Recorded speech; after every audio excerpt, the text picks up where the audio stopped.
So I've talked about SewTites before, and I thought I would share with you how I am using their Magnums on my long arm.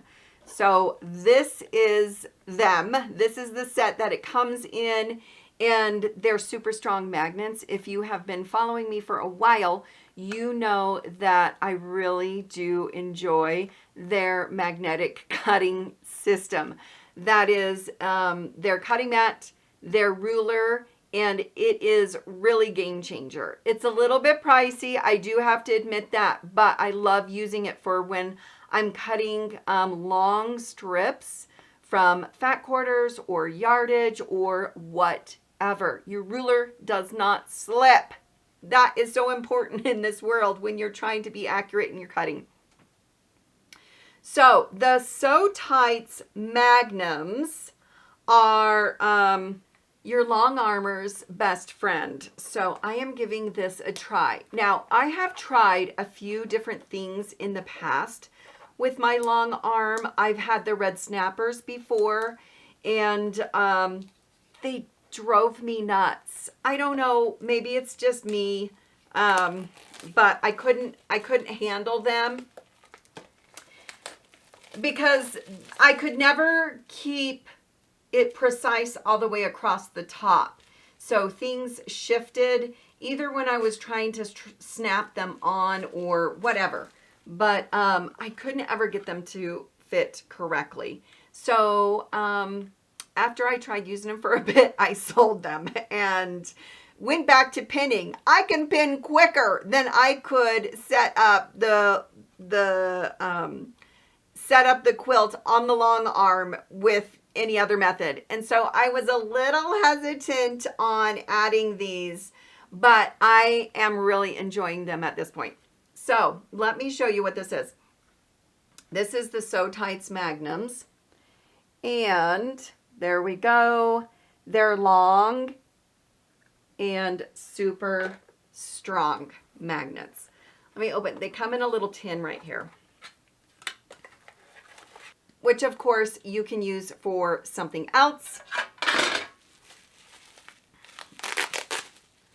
All right. This is the set. There are 20 that come in their tin pack, 20 of these. And I'm going to show you really quick how to put these on your long arm.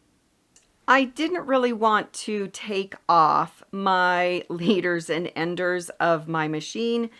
And so I am using, this is the Handy Quilter leaders and enders, and I've never replaced them. They came with the machine when I bought this, and it was a used machine. So what I do have is the center marked like you normally have on your leaders and enders. What I'm going to do is slide these Magnums into this pocket. Now, there were a few other videos that I saw, and they had sewn a smaller channel to put the magnet in. I've not done that because I didn't want to take them off my machine. They're already marked and everything. So to keep it super simple, I just slid them right in. Now, these magnets they work really well. We'll just say that. They work very well. So when they come, they are all stuck together, and there's literally, you're not going to be able to pull these apart. So you just have to slide them and push them sideways.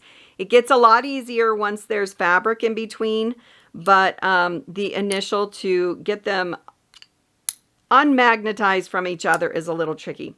What we're going to do is we're going to take this part and we're going to slide this into the pocket. So I'm just going to go in the end right here, put it inside the pocket, and it just kind of falls all the way down to the center. Now, if it's gone too far, you can grab it and bring it back. You can also use the end of this and make it magnetize and then pull it along if you'd like. That works as well. What I'm going to do is start at my, I'm going to put the first bar kind of right in the middle, or put that mark of the center of the leader right in the middle of the first bar. And I'm going to stick my top right onto it. That's how we're going to start it. Now I've got the rest of these, and we are just going to continue to add one at a time. So we're going to separate this, going to load it in, and I'm going to drop it down all the way next to the other one. I am going to leave a gap. Now, I've seen a few videos where they have stitched lines like on either side of the bar to keep it from shifting. At this point, because it is already loaded, I am not going to do that right now. If I find that, you know, it gives me problems or shifts around and moves too much, I just want them in the channel. So I'm going to use the rest of the bars and continue to add them.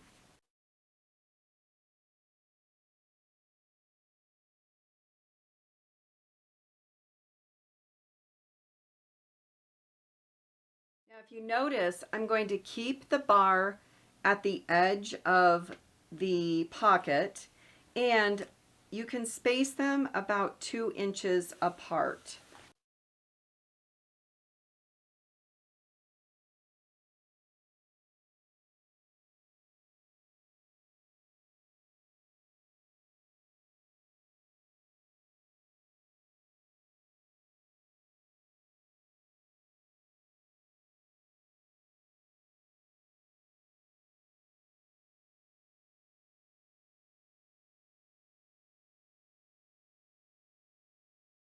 So depending on how long your long arm bars are will kind of determine how many sets you need. I have one complete set, and that is for the upper bar, and then I've got a complete set for the lower bar. Now, I do not use the layout that I have for my long arm. I put my backing fabric on here. I don't load my top. So my top and batting drapes over the top and then kind of waterfalls off the edge. So it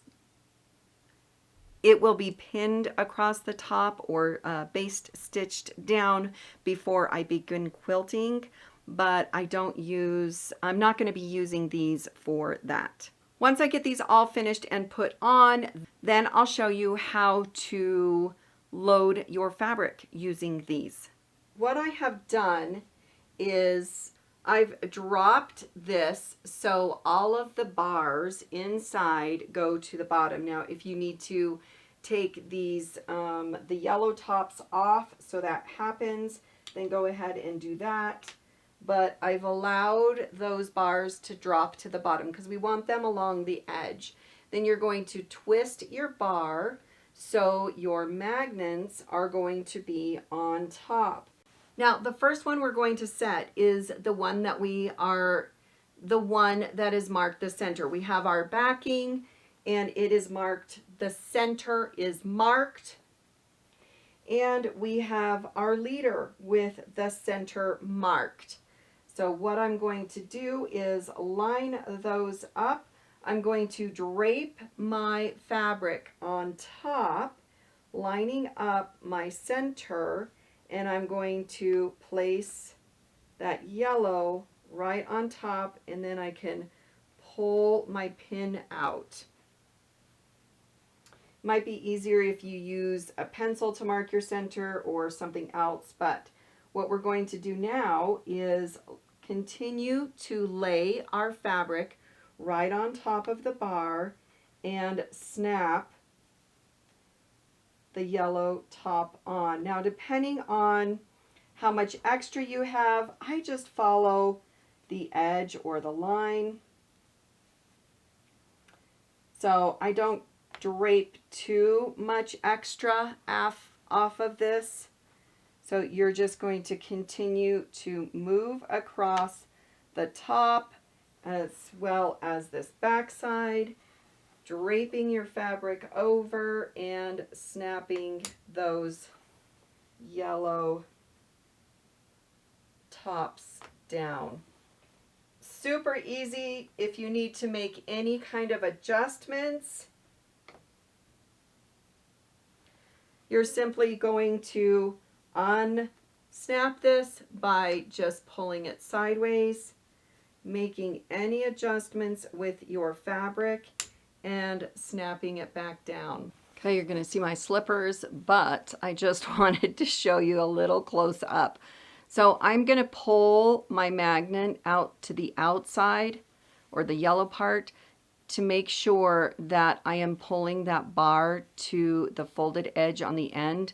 I'm going to drape my backing fabric right on top of it, and you can hear it snap down.